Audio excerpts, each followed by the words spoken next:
seimbang dan tidak seimbang. Jika kita selalu makan makanan sihat, apa yang akan berlaku?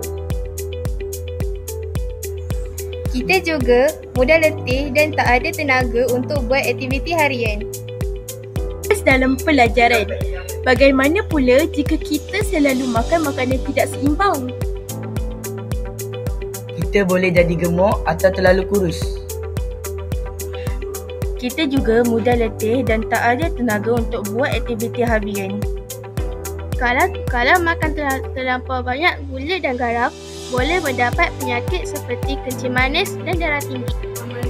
Tepat sekali. Jadi, apa yang kita perlu lakukan untuk menjaga kesihatan kita? Makan makanan seimbang, bersenam dan minum air yang cukup. Bagus! Jika kita ikut prinsip makanan seimbang, kita boleh hidup dengan lebih sihat dan ceria.